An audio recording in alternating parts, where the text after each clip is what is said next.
The Secret Garden by Frances Hodgson Burnett. Chapter 13. I am Colin. Mary took the picture back to the house when she went to her supper, and she showed it to Martha.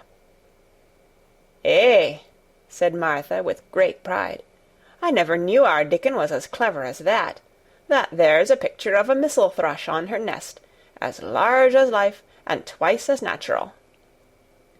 Then Mary knew Dickon had meant the picture to be a message. He had meant that she might be sure he would keep her secret. Her garden was her nest, and she was like a missel thrush. Oh, how she did like that queer, common boy! She hoped he would come back the very next day, and she fell asleep looking forward to the morning. But you never know what the weather will do in Yorkshire, particularly in the springtime. She was awakened in the night by the sound of rain beating with heavy drops against her window. It was pouring down in torrents, and the wind was wuthering round the corners and in the chimneys of the huge old house. Mary sat up in bed and felt miserable and angry. "The rain is as contrary as I ever was," she said. "It came because it knew I did not want it." She threw herself back on her pillow and buried her face. She did not cry, but she lay and hated the sound of the heavily beating rain. She hated the wind and its wuthering. She could not go to sleep again. The mournful sound kept her awake because she felt mournful herself. If she had felt happy, it would probably have lulled her to sleep. How it wuthered, and how the big raindrops poured down and beat against the pane. "It sounds just like a person lost on the moor and wandering on and on crying," she said. She had been lying awake, turning from side to side for about an hour, when suddenly something made her sit up in bed and turn her head toward the door, listening. She listened and she listened. "It isn't the wind now," she said in a loud whisper. "That isn't the wind. It is different. It is that crying I heard before." The door of her room was ajar, and the sound came down the corridor, a far-off, faint sound of fretful crying. She listened for a few minutes, and each minute she became more and more sure. She felt as if she must find out what it was. It seemed even stranger than the secret garden and the buried key. Perhaps the fact that she was in a rebellious mood made her bold. She put her foot out of bed and stood on the floor. "I am going to find out what it is," she said. "Everybody is in bed, and I don't care about Mrs. Medlock. I don't care." There was a candle by her bedside, and she took it up and went softly out of the room. The corridor looked very long and dark, but she was too excited to mind that. She thought she remembered the corners she must turn to find the short corridor with the door covered with tapestry, the one Mrs. Medlock had come through the day she lost herself. The sound had come up that passage. So she went on with her dim light, almost feeling her way, her heart beating so loud that she fancied she could hear it. The far-off, faint crying went on and led her. Sometimes it stopped for a moment or so, and then began again. Was this the right corner to turn? She stopped and thought. Yes, it was. Down this passage, and then to the left, and then up 2 broad steps, and then to the right again. Yes, there was the tapestry door. She pushed it open very gently and closed it behind her, and she stood in the corridor and could hear the crying quite plainly, though it was not loud. It was on the other side of the wall at her left, and a few yards farther on there was a door. She could see a glimmer of light coming from beneath it. The someone was crying in that room, and it was quite a young someone. So she walked to the door and pushed it open, and there she was, standing in the room. It was a big room, with ancient, handsome furniture on it.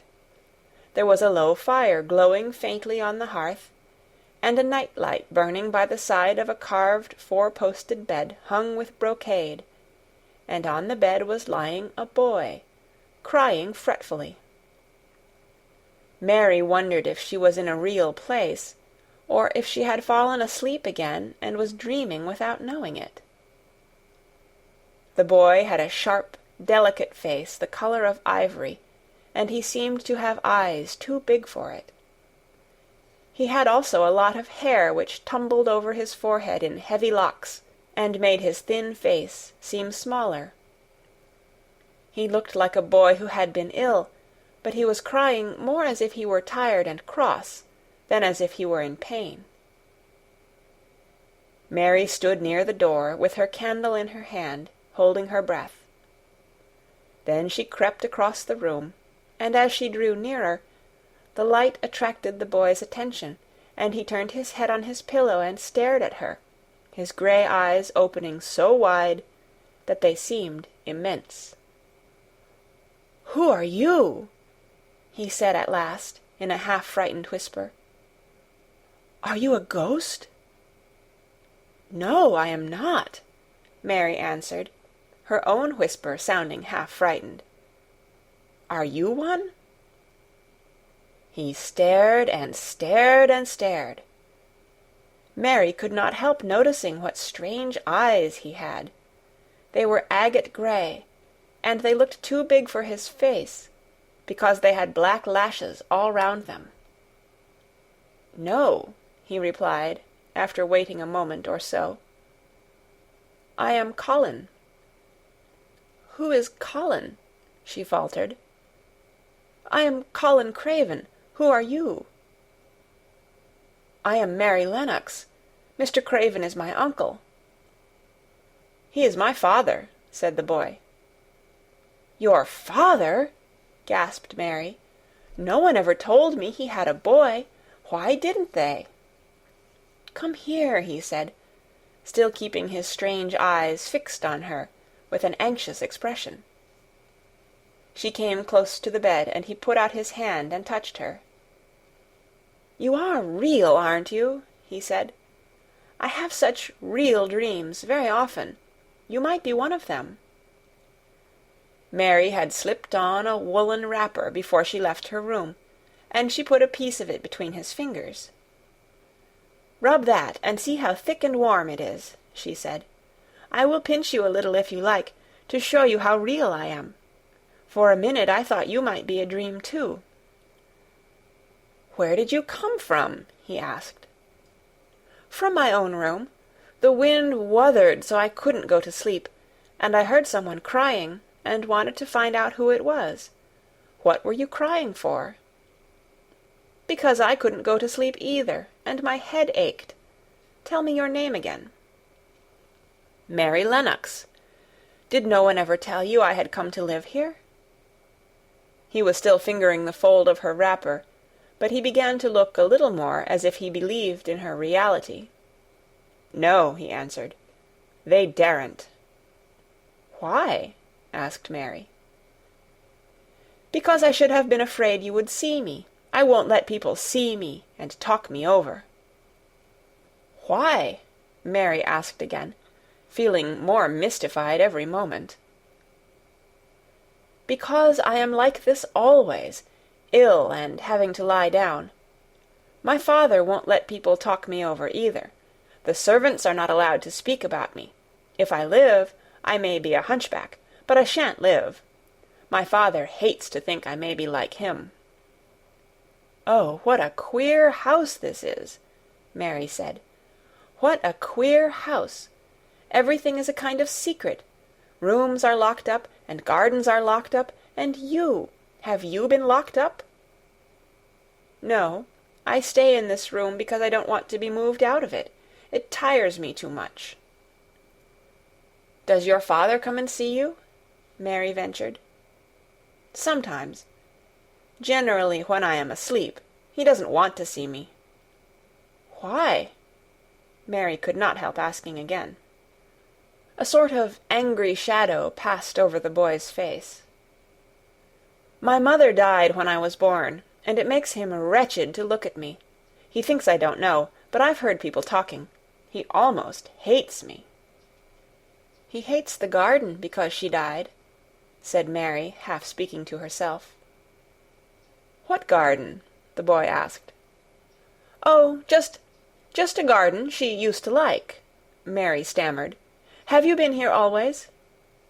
"Nearly always. Sometimes I have been taken to places at the seaside, but I won't stay because people stare at me. I used to wear an iron thing to keep my back straight, but a grand doctor came from London to see me, and said it was stupid. He told them to take it off and keep me out in the fresh air. I hate fresh air, and I don't want to go out." "I didn't when first I came here," said Mary. "Why do you keep looking at me like that?" "Because of the dreams that are so real," he answered rather fretfully. "Sometimes, when I open my eyes, I don't believe I'm awake." "We're both awake," said Mary. She glanced round the room with its high ceiling and shadowy corners and dim firelight. "It looks quite like a dream, and it's the middle of the night, and everybody in the house is asleep. Everybody but us. We are wide awake." "I don't want it to be a dream," the boy said restlessly. Mary thought of something all at once. "If you don't like people to see you," she began, "do you want me to go away?" He still held the fold of her wrapper, and he gave it a little pull. "No," he said. "I should be sure you were a dream if you went. If you are real, sit down on that big footstool and talk. I want to hear about you." Mary put down her candle on the table near the bed, and sat down on the cushioned stool. She did not want to go away at all. She wanted to stay in the mysterious hidden-away room, and talk to the mysterious boy. "What do you want me to tell you?" she said. He wanted to know how long she had been at Misselthwaite. He wanted to know which corridor her room was on. He wanted to know what she had been doing, if she disliked the moor as he disliked it, where she had lived before she came to Yorkshire. She answered all these questions and many more, and he lay back on his pillow and listened.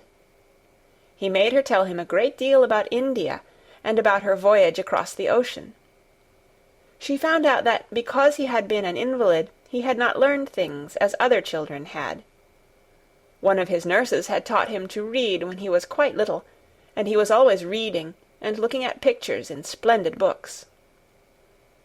Though his father rarely saw him when he was awake, he was given all sorts of wonderful things to amuse himself with. He never seemed to have been amused, however. He could have anything he asked for, and was never made to do anything he did not like to do. "Everyone is obliged to do what pleases me," he said indifferently. "It makes me ill to be angry. No one believes I shall live to grow up." He said it as if he was so accustomed to the idea that it had ceased to matter to him at all. He seemed to like the sound of Mary's voice. As she went on talking, he listened in a drowsy, interested way. Once or twice she wondered if he were not gradually falling into a doze. But at last he asked a question which opened up a new subject. "How old are you?" he asked. "I am 10, answered Mary, forgetting herself for the moment. "And so are you." "How do you know that?" he demanded in a surprised voice. "Because when you were born the garden door was locked and the key was buried, and it has been locked for 10 years. Colin half sat up, turning toward her, leaning on his elbows. "What garden door was locked? Who did it? Where was the key buried?" he exclaimed, as if he were suddenly very much interested. It was the garden Mr. Craven hates," said Mary nervously. "He locked the door.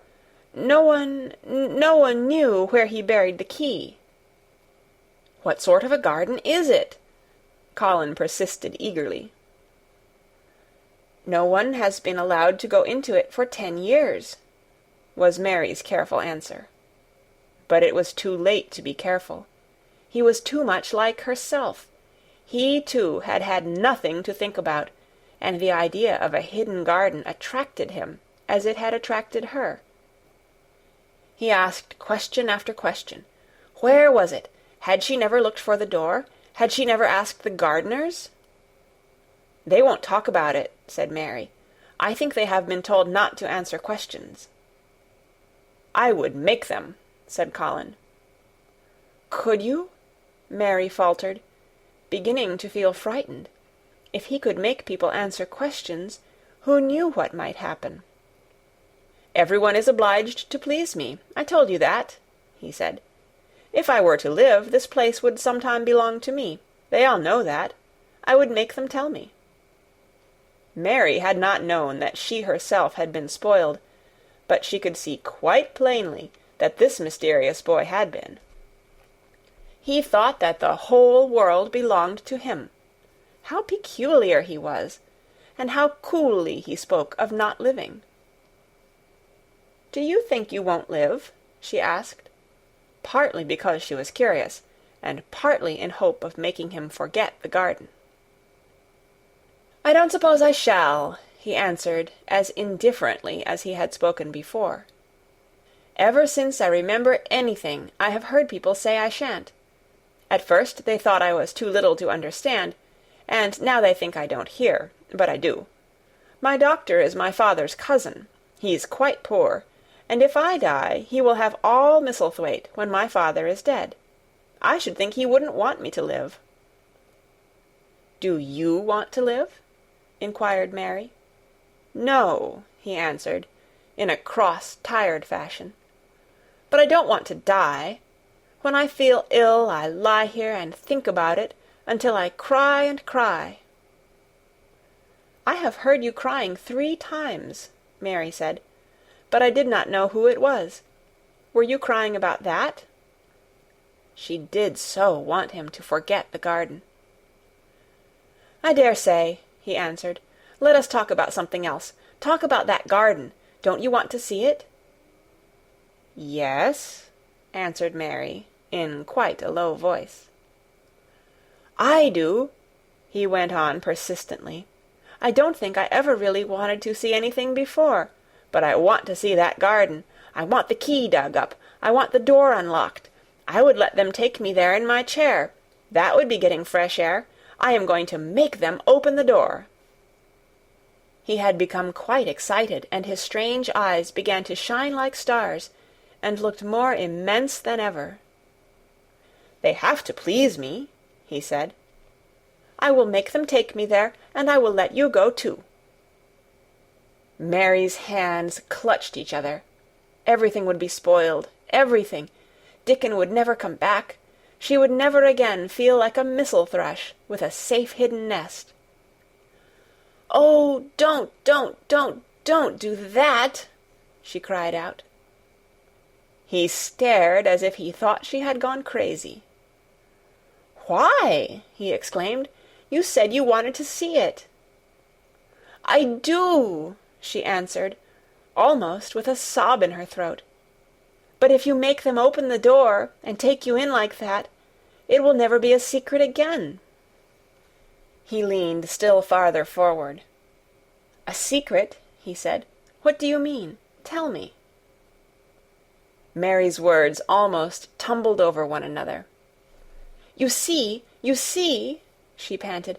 "If no one knows but ourselves, if there was a door hidden somewhere under the ivy, if there was, and we could find it, and if we could slip through it together and shut it behind us, and no one knew anyone was inside, and we called it our garden, and pretended that we were missel thrushes, and it was our nest, and if we played there almost every day, and dug and planted seeds, and made it all come alive—" "Is it dead?"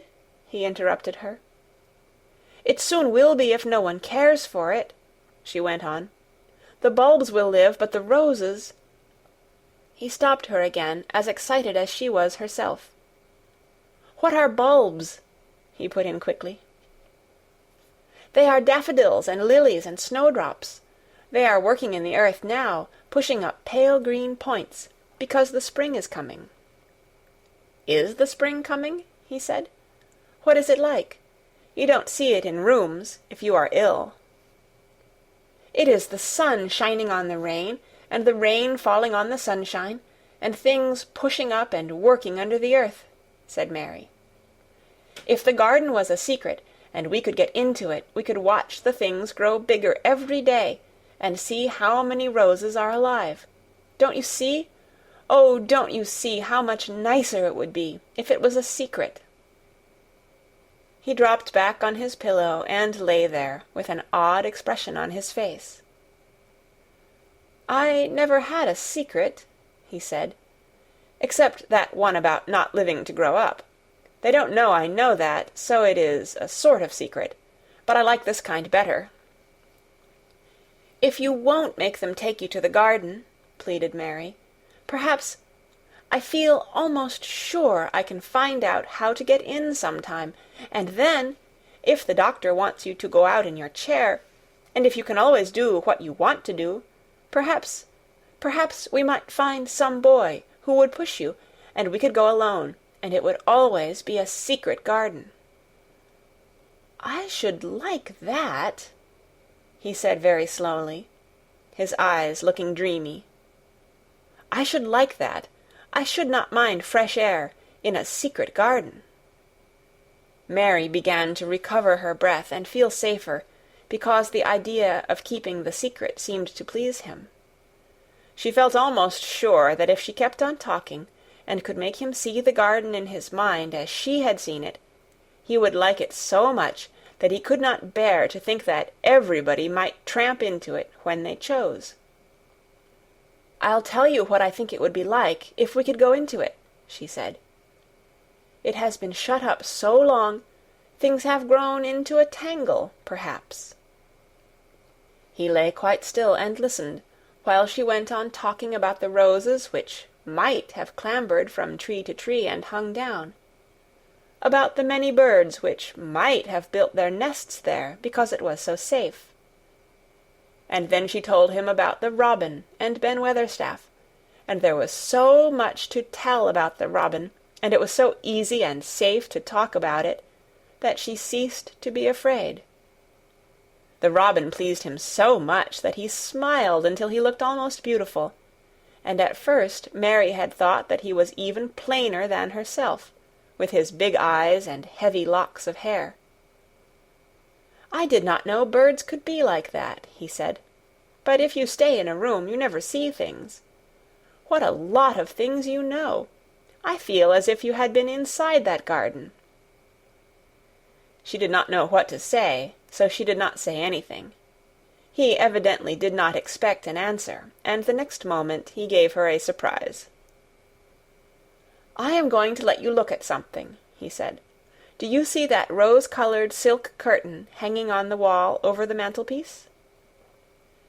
Mary had not noticed it before, but she looked up and saw it. It was a curtain of soft silk, hanging over what seemed to be some picture. "Yes," she answered. "There is a cord hanging from it," said Colin. "Go and pull it." Mary got up, much mystified, and found the cord. When she pulled it, the silk curtain ran back on rings, and when it ran back it uncovered a picture. It was the picture of a girl with a laughing face. She had bright hair tied up with a blue ribbon, and her gay, lovely eyes were exactly like Colin's unhappy ones, agate gray, and looking twice as big as they really were because of the black lashes all round them. "She is my mother," said Colin complainingly. "I don't see why she died. Sometimes I hate her for doing it." "How queer," said Mary. "If she had lived, I believe I should not have been ill always," he grumbled. "I dare say I should have lived too, and my father would not have hated to look at me. I dare say I should have had a strong back. Draw the curtain again." Mary did as she was told, and returned to her footstool. "She is much prettier than you," she said, But her eyes are just like yours. At least they are the same shape and color. Why is the curtain drawn over her?" He moved uncomfortably. "I made them do it," he said. "Sometimes I don't like to see her looking at me. She smiles too much when I am ill and miserable. Besides, she is mine, and I don't want everyone to see her." There were a few moments of silence, and then Mary spoke. "What would Mrs. Medlock do if she found out that I had been here?" she inquired. "She would do as I told her to do," he answered. "And I should tell her that I wanted you to come here and talk to me every day. I am glad you came." "So am I," said Mary. "I will come as often as I can, but—" She hesitated. "I shall have to look every day for the garden door."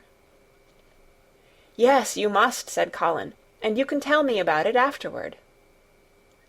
He lay thinking a few minutes, as he had done before, and then he spoke again. "I think you shall be a secret too," he said. "I will not tell them until they find out. I can always send the nurse out of the room and say that I want to be by myself. Do you know Martha?" "Yes, I know her very well," said Mary. "She waits on me." He nodded his head toward the outer corridor. "She is the one who is asleep in the other room. The nurse went away yesterday to stay all night with her sister, and she always makes Martha attend to me when she wants to go out. Martha shall tell you when to come here."